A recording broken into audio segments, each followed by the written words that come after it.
हमारे short hand lab Prayagraj channel पर आप सबका बहुत बहुत स्वागत है। यहाँ पर एक वैकेंसी कोलकाता हाई कोर्ट से आई हुई है, उसके बारे में आइए एक ब्रीफ इन्फॉर्मेशन मैं आप सबको प्रोवाइड कर देता हूँ। सबसे पहले यहाँ आप देखिए क्या लिखा है, high court of Calcutta appellate side employment notice. ठीक है, applications are invited from the Indian citizens possessing knowledge in the vernacular of the state for preparation of a panel for filling up the 17 vacancies in the post of PA stenographer grade C. तो ये stenographer और PA की post है, ये जो 17 post आई हुई है। और पे मैट्रिक्स लेवल जो है इसका 28,900 with minimum pay of ₹32,500 and other allowances as admissible under the rules. जो भी एक्स्ट्रा जो है अलाउंसेस होगा वो भी उसमें इंक्लूड किया जाएगा। The appointments will be initially be made on purely temporary basis but are likely to be made permanent.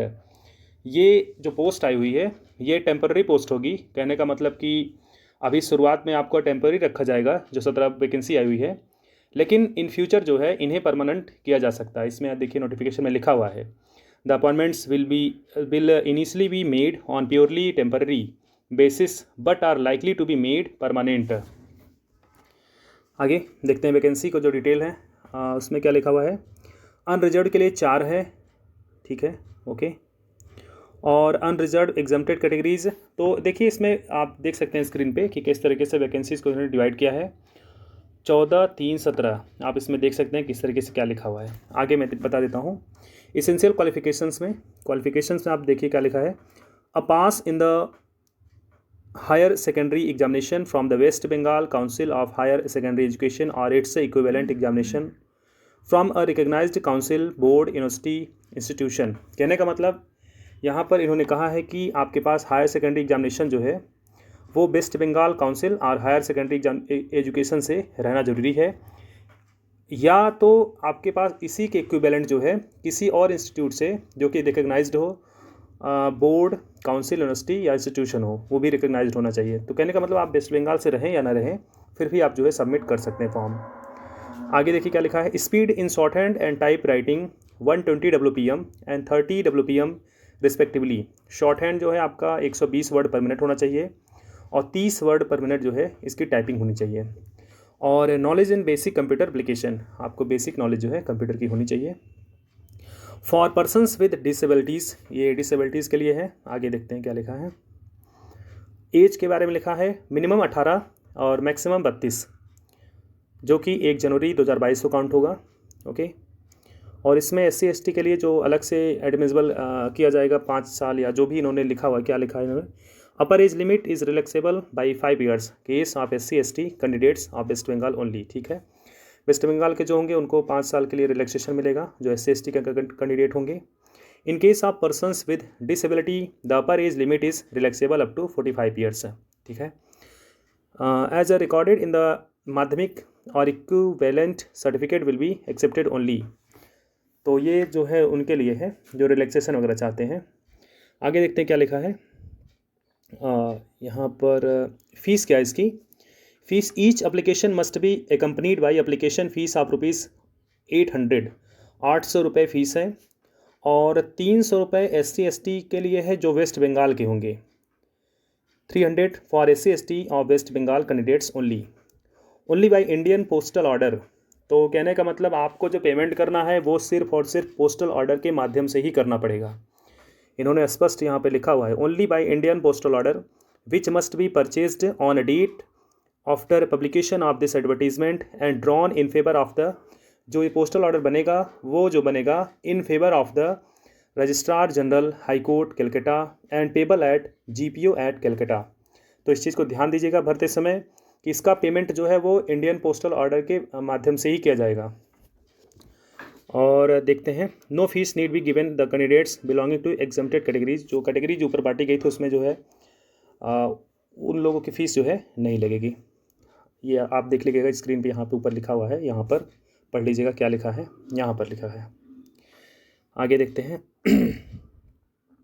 Application form कैसे सबमिट होगा, क्या क्या उसमें लगेगा, आप उसको एक ब्रीफ समझ लीजिएगा। फ़ोटो वगैरह, डेट ऑफ बर्थ और सारी चीज़ें नॉर्मल जो आप भरते हैं। आगे देखते हैं इसेंशियल सपोर्टिंग डॉक्यूमेंट्स है। ये भी आप देख लीजिए नॉर्मल क्या क्या चीज़ें लगेंगी फॉर्म भरते समय। और मोड ऑफ सिलेक्शन हम देखते हैं। फेज़ 1 में क्या पूछा जाएगा। Candidates whose applications are found in order in all respects shall be required to undergo a test in shorthand at the speed of 120 WPM। 5 minutes का डिक्टेशन होगा, 120 word per minute. Okay.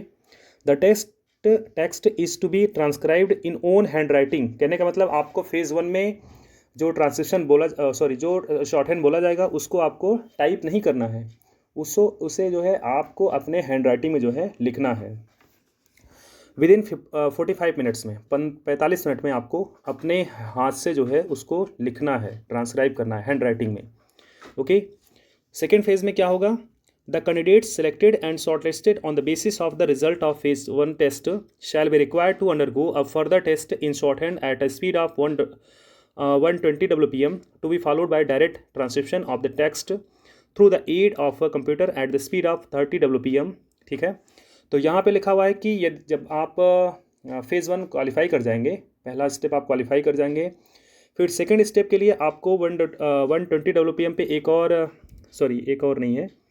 That candidate selected and shortlisted on the basis of the result of phase 1 test shall be required to undergo a further test in shorthand at a speed of 120 WPM to be followed by direct transcription of the text through the aid of a computer at the speed of 30 WPM। ठीक है। The candidates will be given a further time of 10 minutes immediately after the completion of the dictation before they are asked to transcribe to text for verification of the outlines। तो आपको जो transcribe दिया जाएगा transcription करने के लिए, वो जो आपने डिक्टेशन लिखा हुआ है उसी को इन्होंने अलग से तो लिखा नहीं फेज़ 2 में कि आपको फिर से 5 मिनट या 10 मिनट जो भी बोला जाएगा अलग से लिखा नहीं है। तो इसका मतलब वही रिज़ल्ट ये आपको उसी अकॉर्डिंग जो है रिज़ल्ट जो जारी कर देंगे, और उसी जिस रिज़ल्ट में आप क्वालिफाई करेंगे उसी उसी शॉर्ट हैंड के पैसेज को आपको 10 मिनट में टाइप करना रहेगा। फिर से यहाँ पे लिखा हुआ है, देखिए। The candidates will be given a further time of 10 minutes immediately after the completion of the dictation before they are asked to transcribe the text for verification of the outlines। तो यहाँ पर इस तरीके से लिखा हुआ है, the candidates will be given a further time of 10 minutes immediately after the completion of the dictation। तो डिक्टेशन के बारे में इन्होंने लिखा हुआ है फेज सेकंड में कि डिक्टेशन शायद ये देंगे, लेकिन इन्होंने टाइम यहाँ पे मेंशन नहीं किया है कि किस टाइम कितने मिनट का डिक्टेशन वगैरह दिया जाएगा। ऊपर तो इन्होंने बता रखा है कि उसी अकॉर्डिंग जो है सेकंड का रिज़ल्ट जारी होगा, और ये शायद उसी दिन करवाएंगे या अलग दिन, इसके बारे में देखिए नोटिफिकेशन कुछ आए शायद। फिलहाल आगे देखते हैं क्या है। A panel of selected candidates shall be prepared and the same shall stand lapsed on expiry of 1 year from the date of its notification on filling up the notified vacancies. ठीक है, उसको छोड़ दीजिए आप। In case of any dispute ये भी छोड़ दीजिए। सबमिशन अप्लीकेशंस, तो आपका सबमिशन 22 मार्च से स्टार्ट है और इसका लास्ट डेट जो है वो शाम को 4 बजे 12 अप्रैल तक है। 12 अप्रैल इसका लास्ट डेट है, शाम को 4:30 बजे तक।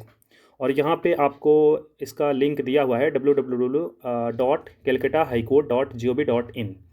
इस पे आप जा कर के विज़िट करिए, आपको यहाँ से सारी जानकारियाँ मिल जाएंगी। ठीक है, ये नोटिफिकेशन मैं टेलीग्राम पे भी भेज दूंगा एक बार। और जो बच्चे किसी भी हाई कोर्ट की तैयारी करना चाहते हैं वो हमारे शॉर्ट हैंड के जो ऑनलाइन क्लास चल रही है पेड क्लास, वहाँ पे आप ज्वाइन करके इसका बेनिफिट जो है आप उठा सकते हैं। इससे संबंधित जो भी सूचना होगी मैं टेलीग्राम पे आपको वहाँ पे सूचित कर दूंगा। आप टेलीग्राम पे जा करके सर्च करें शॉर्ट हैंड लैब प्रयागराज, वहाँ पर आपको मिल जाएगा। ठीक है, आप फेसबुक पे सर्च कर सकते हैं शॉर्ट हैंड लैब प्रयागराज, कहीं पर भी आप सर्च करिए, आपको जो है यूट्यूब पे सर्च करिए, यहाँ पर सर्च करिए, कहीं भी आपको वो जो है जानकारी मिल जाएंगी।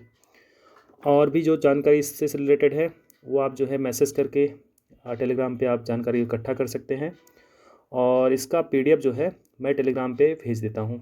ठीक है, okay, thank you so much.